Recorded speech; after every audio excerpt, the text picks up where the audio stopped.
Ilusat talvepäeva sulle, armas valgusolend ja tere tulemast Valguse kanalile. Mina olen Kaia-Liisa Reinut ja täna me räägime sellisest teemast nagu pahameel ja sellisest tundest nagu vimm. Sest oma teraapiates puutun ma tihti kokku sellega, kus inimesed kannavad väga pikalt enda sees, enda eest peidetud pahameelt ja vimma.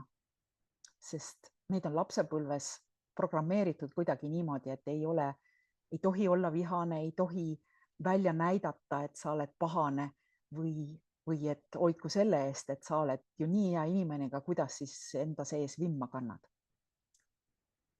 Sest vimm ja pahameel on need takistused, mis takistavad sul armastamast tegelikult iseennast ja teisi. Ja kui sa kannad kellegi suhtes vimma või pahameelt, siis tegelikult sa ei karista teist inimest. Sa karistad iseennast. Ja see muutub takistuseks sinu hea enesetunde ja elu nautimise saavutamisel. See takistab sul maailmaga harmoonias olemast.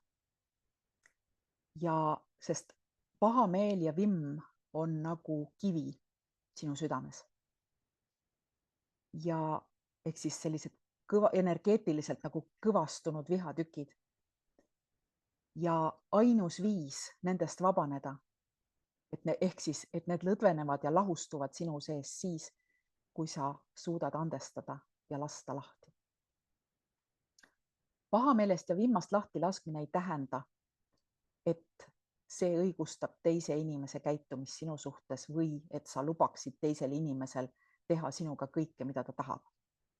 Aga see tähendab, et sa aktsepteerid minevikus toimunut ja sead enda tulevikuks teatud piirid.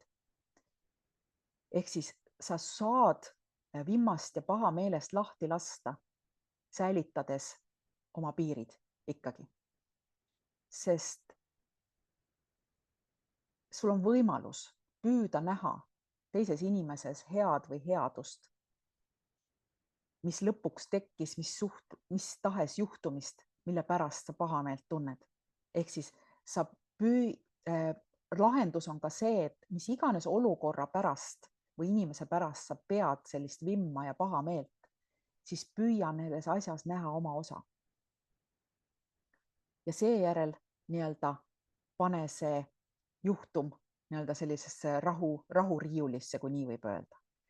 Sa saad suhtuda armastavalt ja mõistvalt selle inimese suhtes, kelle pärast sa pahameelt või vimma tunned.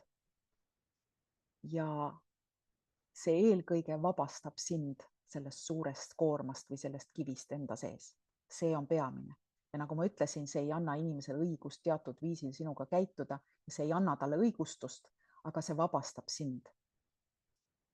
Ja mis oleks parem viis alustada seda aastat?